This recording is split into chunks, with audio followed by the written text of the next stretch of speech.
As the streets that lead from the Strand to the Embankment are very narrow, it is better not to walk down them arm in arm.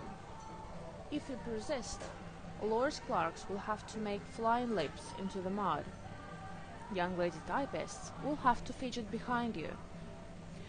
In the streets of London where beauty goes unregarded, eccentricity must pay the penalty, and it is better not to be very tall, to wear a long blue cloak, or to beat the air with your left hand.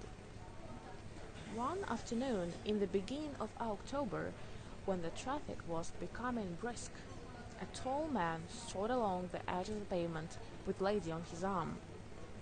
Angry glances struck upon their backs. The small, agitated figures, for in comparison with this couple, most people looked small, decorated with fountain pens and burdened with dispatch boxes, had appointments to keep, and drew a weekly salary, so that there was some reason for the unfriendly stare which was bestowed upon Mr. Ambrose's height and upon Mrs. Ambrose's cloak. But some enchantment had put both, man and woman, beyond the reach of malice and unpopularity. In his case, one might guess from the moving lips that it was thought, and in hers from the eyes fixed stonily straight in front of her at a level above the eyes of most that it was sorrow. It was only by scorning all she met that she kept herself from tears, and the friction of people brushing past her was evidently painful. After watching the traffic on the embankment for a minute or two, with a stoical gaze she twitched her husband's sleeve, and they crossed between the swift discharge of motor cars. When they were safe on the further side, she gently withdrew her arm from his, allowing her mouth at the same time to relax, to tremble. Then tears rolled down, and leaning her elbows on the balustrade, she shielded her face from the curious.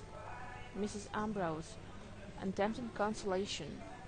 He patted her shoulder, but showed no signs of admitting him, and feeling it awkward to stand beside a grief that was greater than his, he crossed his arms behind him and took a turn along the pavement. The Arrow and the Song by Henry Longfellow. I shot an arrow into the air. It fell to earth, I knew not where. For so swiftly it flew, the sight could not follow it in its flight. I breathed the song into the air. It fell to earth, I knew not where.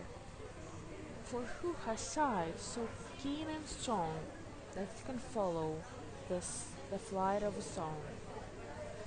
Long, long afterward, in an oak, I found the arrow still unbroke, and the song, from beginning to end, I found again in the heart of a friend.